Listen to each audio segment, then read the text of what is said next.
Assalamualaikum warahmatullahi wabarakatuh. Halo semuanya, nama saya Aulia Puspitasari, NPM 2019 14500-348. Saya dari kelas R4D Universitas Indraprasta PGRI. Pada kesempatan kali ini, saya ingin memenuhi tugas mata kuliah Strategi Belajar Pembelajaran dengan materi Sumber Belajar.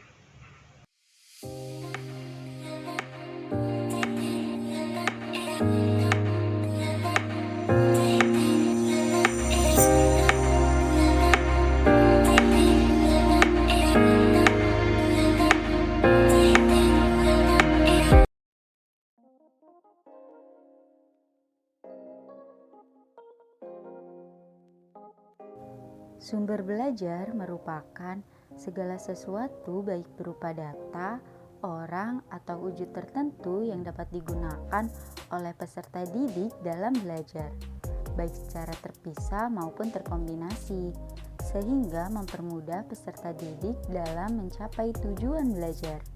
Belajar juga memiliki fungsi loh kawan-kawan. Kalian tahu gak sih apa fungsi belajar? Fungsi belajar yang pertama, meningkatkan produktivitas guru dalam pembelajaran. Yang kedua, memberikan kemungkinan pembelajaran yang sifatnya lebih individual.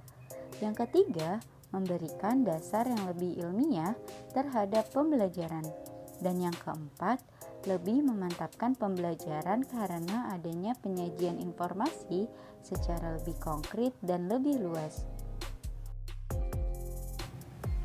Sekarang kita bahas jenis sumber belajar yuk. Jenis sumber belajar itu terbagi menjadi dua. Yang pertama, sumber belajar yang dirancang secara khusus, yaitu sumber belajar yang secara khusus dirancang atau dikembangkan sebagai komponen sistem instruksional untuk memberikan fasilitas belajar yang bersifat formal. Contohnya, buku teks, buku paket, video pendidikan, dan alat peraga edukatif.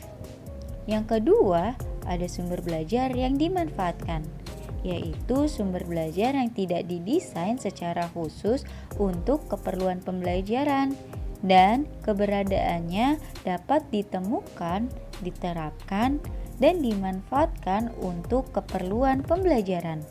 Misalnya, pasar, toko, museum, kantor pos, tempat ibadah, sungai, sawah, balai desa, dan puskesmas. Dari kedua macam sumber belajar yang sudah kita bahas, sumber belajar itu terbagi menjadi 6 bentuk. Yang pertama ada pesan, yang kedua orang, ketiga bahan, keempat alat atau perlengkapan, yang kelima pendekatan atau metode, dan yang keenam ada lingkungan. Kalian tahu gak sih apa saja kriteria memilih sumber belajar?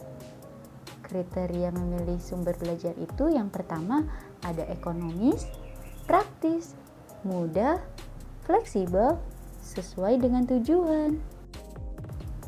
Ternyata lingkungan dapat dimanfaatkan sebagai sumber belajar loh. Kalian tahu gak ada berapa sumber lingkungan yang dapat dijadikan untuk sumber belajar? Yaps, lingkungan yang dapat dimanfaatkan sebagai sumber belajar itu terdiri dari dua lingkungan. Yang pertama, lingkungan sosial, dan yang kedua, lingkungan alam. Lingkungan sosial dapat digunakan untuk memperdalam ilmu-ilmu sosial dan kemanusiaan.